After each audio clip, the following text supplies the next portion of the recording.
Good morning and welcome back into the morning session. We've got a great speaker for us after the break. All the rowdy ones in the back, the Marines back there, if you just sit down, please, we'll get started. I have the distinct honor and real pleasure of introducing a friend of mine, retired Colonel Pam Melroy, as our next speaker. Pam is not a stranger to most of you, I know. She is currently the Deputy Administrator of NASA and doing an amazing job keeping Bill Nelson, a politician, focused on technology. Right, Pam? Thank you. She's had an amazing career serving our nation. She's an Air Force officer, combat veteran, as a NASA astronaut. She was one of only 2 female shuttle commanders in history, and in fact was the commander of the shuttle that brought supplies to the commander Peggy Whitson, where we had 2 female commanders on orbit at the same time, a very historic moment. And of course they both didn't care whether they were female or male, and neither did their crews, who were whipped into shape pretty well. She's now helping manage the future efforts of NASA, focusing on Artemis, as well as all the other challenges that we're facing in space. It's a demanding position, but she is the right person in the right place right now for NASA, and I believe is going to have a very significant impact on where we go in human spaceflight in the future. There are a lot of amazing things coming, and she's going to tell you about them. So it's a pleasure to have her back at the Space Symposium, representing the men and women of NASA. And Pam, please join me on the stage. Thank you.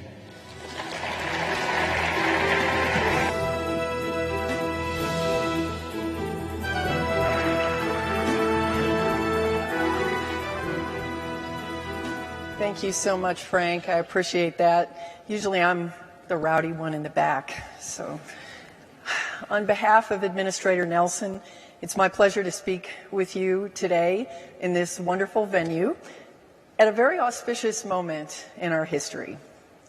I think it's fair to say NASA has never been busier or more productive. We're firing on all cylinders in every single mission directorate, bringing to reality major transformational milestones which are going to change the aerospace community. And this is against a backdrop where space is increasingly crucial to the lives of every citizen on Earth. You, our partners, see it too when you're making it happen. Today, I'm going to give you an update on the impact of the recently announced President's 2023 budget on NASA's portfolio across human spaceflight, science, technology, aeronautics, and human spaceflight. And I'm going to share our priorities and where we hope they will take us. Let me begin by saying we want that future to be inclusive and to be the strongest we can be by drawing talent, innovation, and inspiration from people of all backgrounds, perspectives, and nations. So, just last week, President Biden unveiled his budget request for fiscal year 2023, and the news is good for NASA. The $26 billion fiscal year 2023 budget request is 8% more than enacted federal spending levels for fiscal year 2022, affirming the importance of civil space to the Biden-Harris administration and to the strategic future of the United States. It represents the largest overall request in current dollars for NASA and the largest request for science funding in agency history. It's an investment in good-paying jobs and the businesses that partner with NASA across all 50 states. It will help us address climate change, and it helps NASA provide more opportunities in STEM education and promotes our core values of diversity and equity. I'll start out with space operations. Together with our international partners and our astronauts in orbit above us right now on the International Space Station, we continue to advance microgravity science and prepare us for missions to further destinations. Last week, Mark Vande Hei returned to Earth, ending a record-setting journey of 355 days. Thank you. Yes, we're so excited. So Mark's long-duration flight actually is showing us how humans can leave this planet for extended periods of time.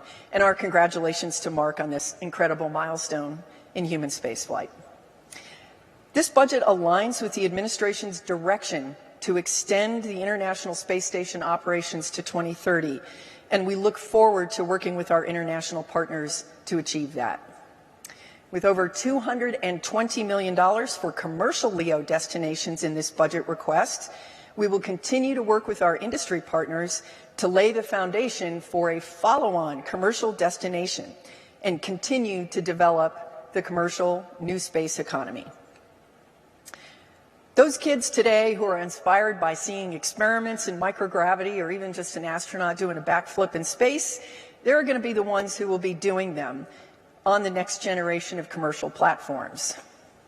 They will be the next entrepreneurs and researchers in LEO and potentially at the moon and beyond. Even to somebody who's been in the space business for a while, it's pretty incredible to see how many milestones have occurred in commercial spaceflight in just the last couple of years. The capabilities of our commercial partners are growing all the time. I know all of you are aware that the Axiom 1 mission, the first private astronaut mission to the International Space Station, will launch on Friday. And our congratulations to the Axiom and NASA teams that helped make that happen. And just ahead of us is the 4th commercial crew launch to the International Space Station by SpaceX, with Boeing's system for launching astronauts on the way, not to mention all the suborbital human spaceflight capabilities that have been demonstrated and are being demonstrated on a routine basis. The way I see this is just as NASA's investments in aeronautics seeded the golden age of aviation in the 50s and the 60s, NASA investments, along with other government investments, have seeded where we are today. I believe history will look back and say that we are in the golden age of commercial space. And it's pretty exciting to be living in it. I'd like to switch gears and talk about science for a moment. Even with a pretty lofty and ambitious portfolio at NASA, space science astounds us and inspires us. In this sea of incredible space news that we're hearing every day, I think none of us overlooked the amazing feat of launching the Webb telescope. The world watched as we worked through hundreds of single-point failures and now have come to the point where every optical parameter that has been checked and tested is performing at or above expectations. The observatory is able to successfully gather and focus light from distant objects and deliver it to its instruments without issue. There's still work to go, but prepare for Webb's amazing science this year. I really want to congratulate the NASA team, our industry partners, Northrop Grumman, Ball Aerospace, and our ESA and Canadian partners on that success. The world has joined us on the journey, and we've just announced that 620 community organizations are going to be hosting Webb First Light events with us. This is part of a strategy.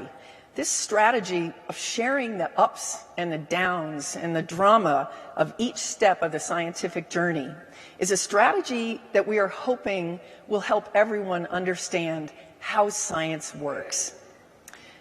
The budget proposal also allows us to continue to make progress with the Nancy Grace Roman telescope, which will complement Webb's deep view into the cosmos by taking a survey view to help us understand galaxies and exoplanets in the universe.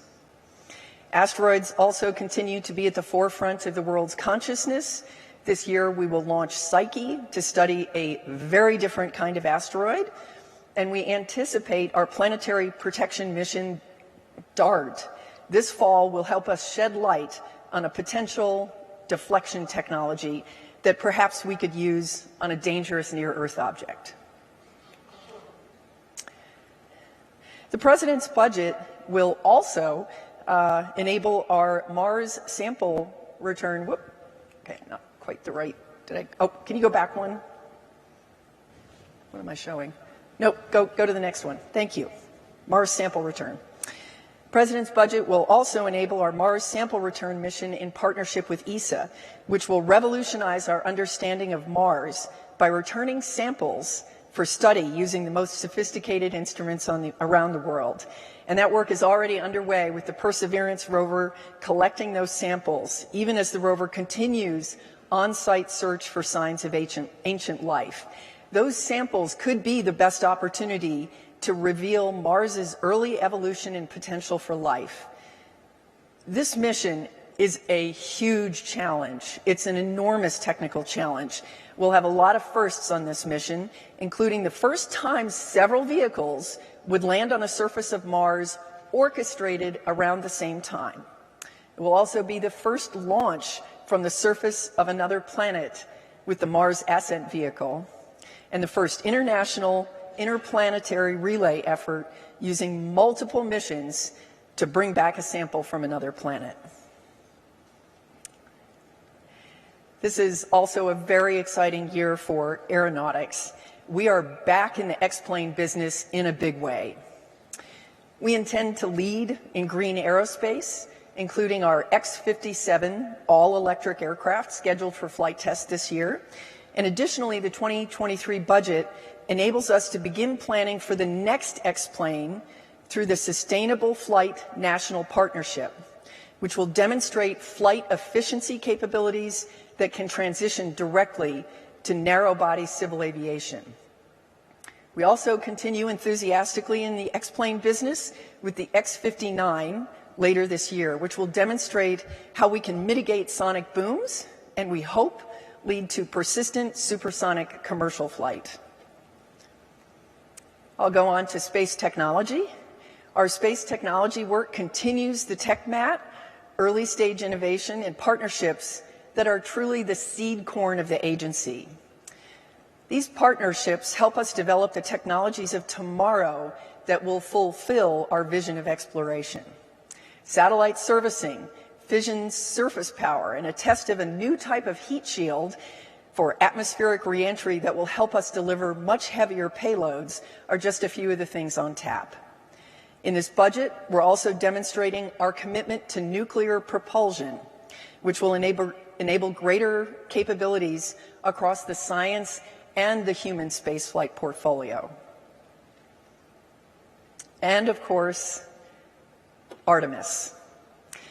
This budget request supports our Artemis program, helping us get to a sustained, resilient cadence of missions in the future. I was personally honored to see the rollout of the SLS rocket in Orion for Artemis 1. It was very emotional and very historic. We are working through wet dress rehearsal. First time you do anything, you learn a lot, and we will continue to work through that to do all the testing, the checks, and a fuel test that we need, and then that will allow the countdown to the moon beginning. Even before Artemis 1, we have the Capstone launching next month to explore the lunar orbit where our astronauts will live and work in space. Capstone is a 55-pound CubeSat the size of a microwave oven that will serve as the first spacecraft to test a unique elliptical lunar orbit. That same near rectilinear halo orbit is planned for NASA's Gateway, the moon orbiting outpost and logistics cache that's part of the Artemis program. Capstone will validate the power and propulsion requirements for maintaining that unique orbit, helping us refine our models and ensure that we will be able to operate the Gateway efficiently. NASA also announced plans 2 weeks ago to create additional opportunities for industry to develop an astronaut moon lander. This path enables resiliency and competition. Under this new approach, NASA is asking American companies to propose lander concepts capable of ferrying astronauts between lunar orbit and the lunar surface for missions beyond Artemis 3. This path is in parallel to our work with SpaceX on the demonstration of its landing system to land the first humans on the moon in 50 years, including the first woman. Our next generation of science at the moon will get a big boost in preparation for astronaut science, with U.S. companies delivering scientific instruments and technology demos to the lunar surface. We continue to select payloads delivery by industry through commercial lunar payload services, or CLPS, with NASA as just one of many customers. And among those payloads is Viper, the rover that will develop a map at the South Pole of the concentration and location of water ice that could eventually be harvested to sustain human exploration on the moon. We are forging the Artemis generation. I myself was very inspired to follow my career path by the accomplishments of the Apollo program, but we're poised to do so much more than that to build on that legacy, including also landing the first person of color on the moon. We never forget, we are standing on the shoulders of giants, the men who landed on the moon and the women who did the math.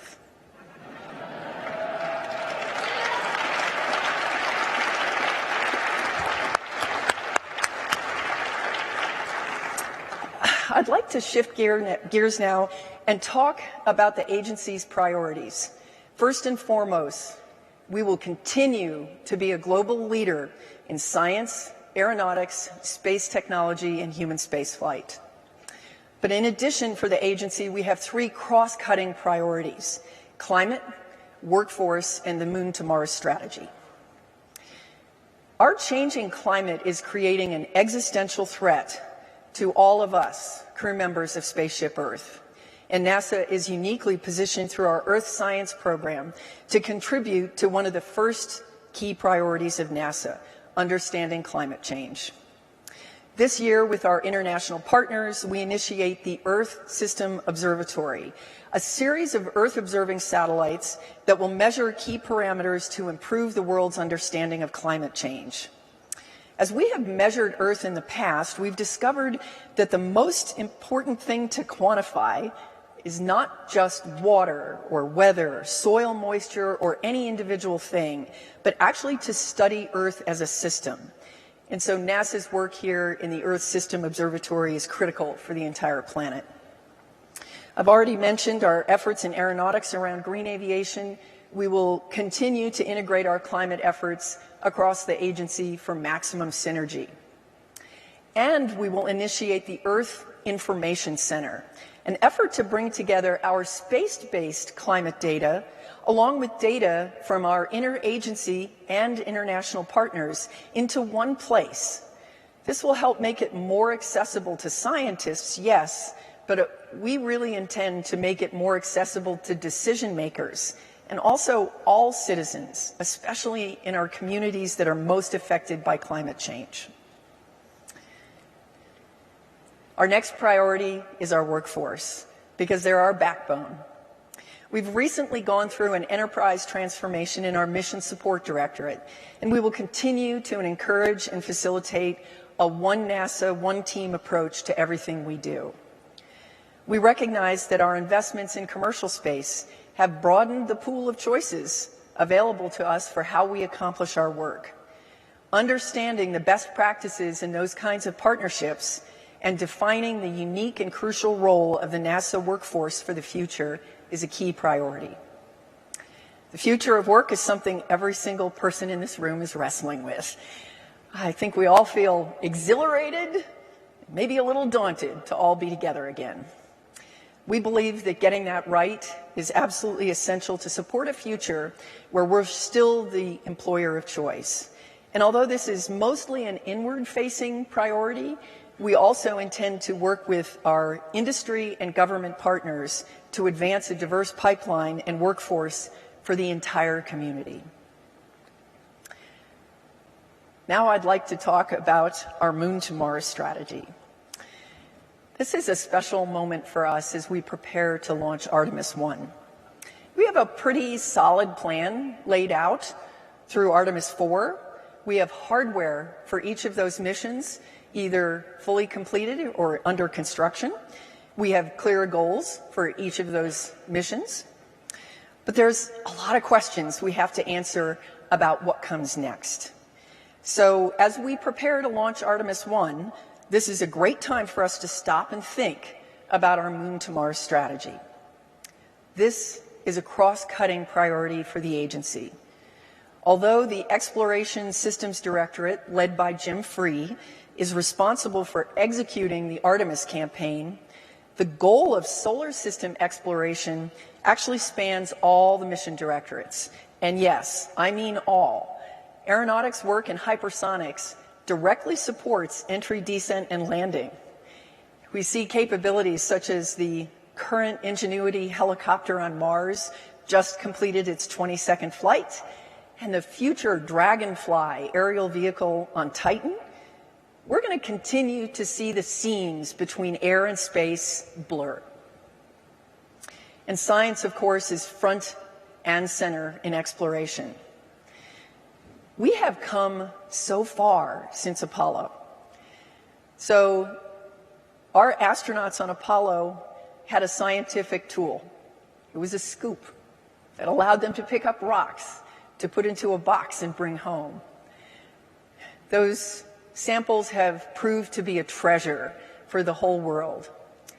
But think how far we've come in science since then.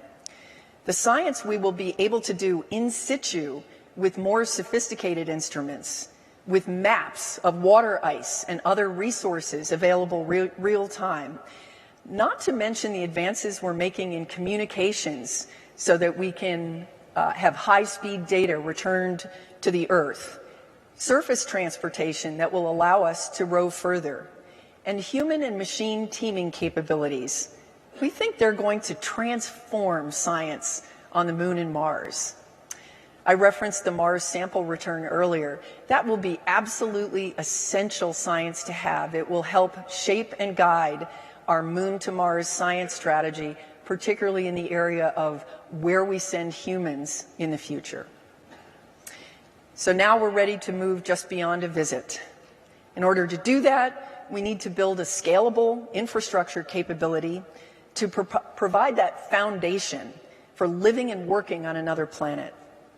I'm talking about communications, position navigation and timing, power, in situ, resource utilization, prepared landing areas, and other things. So just as NASA has done with commercial crew and commercial cargo, industry is looking to us to help us prove the business case for transportation and potentially these other infrastructure areas, and to help shape the rule of law that guides a new frontier, and to help create an environment where industry's innovation and partnership can continue to advance what's possible. Our goal is to create a blueprint for sustained human presence and exploration throughout the solar system. We will build objectives in these areas that I've mentioned.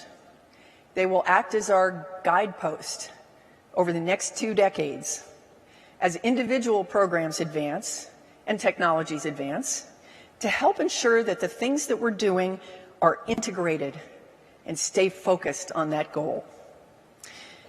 We need to be very clear about what it is we are doing on the Moon that gets us to Mars. We will practice developing this blueprint on the Moon, and then we will demonstrate it on Mars in preparation for other destinations. We don't undertake this responsibility lightly. Underpinning our approach is the essential belief that it's going to be a global effort, and by that I mean not only worldwide in a geographic sense, but also global in the sense that many fields, partners, and disciplines will have to be involved in this work. Yes, we need scientists and engineers, and we need artists. We need partnership with nations of all sizes and companies both large and small. Academia, citizen scientists, the students just starting school today, and those entering the workforce. And of course, our mentors who will help pass on the lessons that we have all fought to learn over these many decades. NASA is kicking off an effort for consultation to define these objectives with our partners, both industry and international, so that we are addressing the priorities of nations and industry in developing this blueprint. We recognize that the things that we do will carry precedence, and that means how we go is just as important as what we do. In the spirit of peaceful exploration, it will mean adhering to our values of openness, transparency, shared data, and a commitment to norms to help us work together. We are helping to establish that playing field through the Artemis Accords. I'm proud to say that Singapore joined us last week as the 18th signatory, and more are on the way. The Artemis Accords are fairly simple. They're a set of principles grounded in the 1967 Outer Space Treaty, by which our signatories commit to behave in a rules-based, responsible way in their space exploration activities. They're based on universal principles that will enable the next generation of international partnerships for the exploration of the Moon, Mars, and beyond. These principles encompass transparency, interoperability, deconflicting activities, and tackling critical issues such as orbital debris. Today, the Accords don't answer every question, and we know that. But they do indicate each nation that has signed them, they have a commitment to start this conversation and bring us down a path that is more rules-based. We must be so mindful to bring the very best of humanity out into space. Everything that I've been talking about is a long game, and that's the space business, right? You don't send a telescope a million miles away with 344 points of single failure to work through, or plan to send an aircraft to Titan without a lot of planning. That's what it takes to raise the bar of human achievement, and it doesn't happen overnight. I've covered a lot of ground today, but I wanted to be sure that everyone was aware of the scope of the work that's going on in space and where we're focused. Just want to say, if you work in industry, you have a place in NASA's plans for the future. It's a global plan. If you're a student or earlier in your career, wow, there's a lot happening. To our international and our intergovernmental partners, current and yet to come, I just say thank you. Your expertise, perspective, and friendship will help us do what we do in a better way.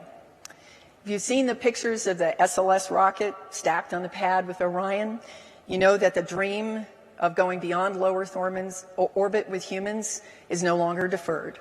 It's a dream we can all share.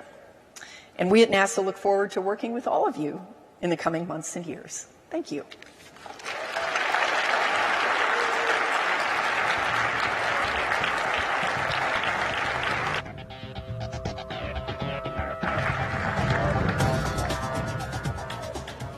Thank you, Pam Melroy. My name is Shayna Hume. I'm a PhD student at the University of Colorado Boulder doing my research in Mars EDL. I'm also a member of the Space Generation Advisory Council and the Deputy Manager for our annual Space Generation Congress, which this year will be held in Paris. However, most importantly today, I am also an alumni of the Matthew Isakowitz Fellowship Program, a pipeline to bring young leaders